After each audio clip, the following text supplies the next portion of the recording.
Okay, so what is up you guys, my name's Ollie, and if you're watching this video after you just watched my last video and you're thinking, Ollie, this video looks exactly the same as the last one except for you wearing a different shirt, you'd be correct. I just had some spare time and I was like, you know what, I'm really bad at filming videos regularly at the minute, so I bet that's what the successful YouTubers do, right? Like the really organized ones, they probably just film like back-to-back videos and then they don't have to film for like 2 months, but they're fine because they've already got them like...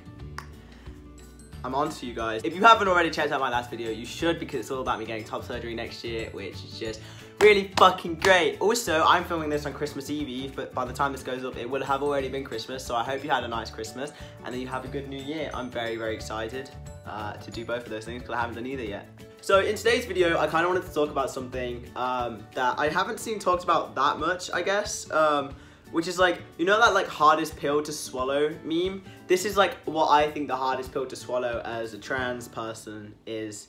And like one of my biggest points of, I don't know if I'd call it dysphoria, but I guess it's kind of on the same lines as that, is kind of accepting that I'm never gonna be cis.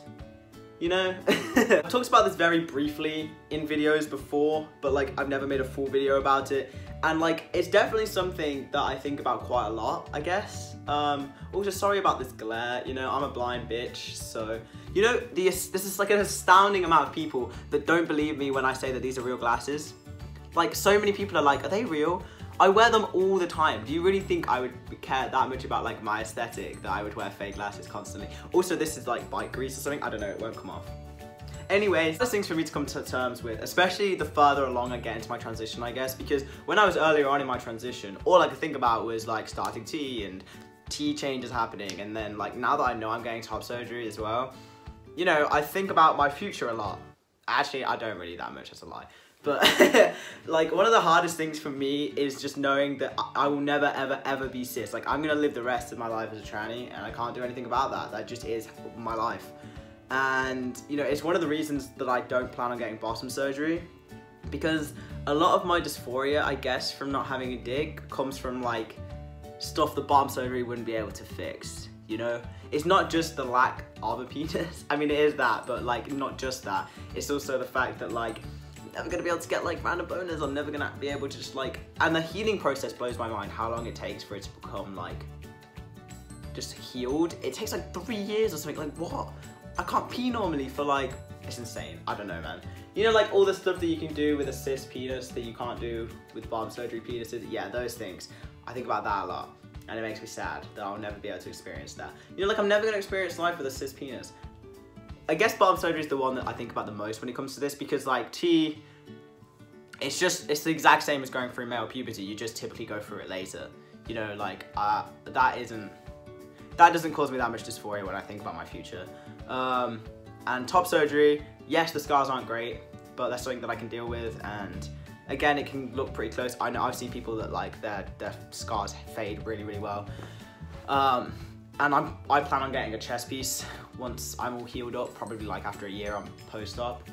I want like a geometric deer and the antlers to go like over my scars. That's my plan. So yeah, that doesn't bother me either. It's mostly like bottom surgery and the whole penis thing. And just like, yeah, knowing that I'll never be able to live, like have a childhood as a man, or as a boy, I guess. You know what I'm saying? Just knowing that you're never gonna be cis. Like I know you can get pretty close, and I know people do get pretty close, and I could live my life stealth if I really wanted to. I mean, not to some people, but for most people, you know, like I am stealth at uni right now, which I think is what makes me think about this the most, because I'm basically living my life as a cis man. You know, when I'm at uni, I live as a cis man because everyone assumes I'm a cis man. I say things that imply I'm a cis man because I don't plan on coming out, you know, and it gets to me sometimes because I'm like, these are lies. You know, they're not like huge lies, but like I'll say things that insinuate I have a penis, right? Or like Rachel accidentally hit me in the balls and I pretended like it hurt even though it didn't because she hit my fake fucking rubber dick. Like I just wish there was a way to become cis. I wish that like trans women and trans men could just do like a whoosh thing, you know? But you can't, unfortunately, and that just is what it is. And I definitely don't think about it as much anymore. Like I'm in a much better place mentally, physically, whatever the fuck, than I have been in a long time. You know, uni's been really great. I think it's been nice to experience life as a cis guy, honestly, and to have people just that are my friends and just there's no added connotation, you know, because I know all my friends that know I'm trans all love me and stuff, and it's not that, it's just, I know that I could never just talk, like when they start talking about sex and stuff like that, I feel like I can't join in because I find it awkward because everyone knows that I don't have a penis. I don't know. I don't know if this makes sense. It's just something that I've been thinking about for a while now, you know, like, I think a big part of being trans is having to accept that you're always gonna be trans, because it's something that I don't take pride in, you know? I wouldn't say I'm trans and proud, but yeah, I don't know where I was going with that. I was gonna say, but I'm not ashamed either, but I guess I am because I don't tell anyone about it unless I have to. Like, it's definitely something you do have to come to terms with, and I definitely am coming to terms with it a bit more, mainly because I can just pretend to be cis. But yeah, I don't really know what this video was. Does anyone relate? Do you know what I'm talking about? Like, do other people experience this too, I guess? Because it's something that I have been thinking about for a little while now. Like, wow, I'm never ever gonna be cis, ever. Like, I'm gonna be a 60-year-old trans man. If I survive that long, who knows with the way I'm going. No, but yeah, I hope you liked this video, guys. Give it a thumbs up if you did. And comment if you relate to this down below, if you know what the fuck I'm even talking about. That'd be great. And yeah, I guess I'll see you next time.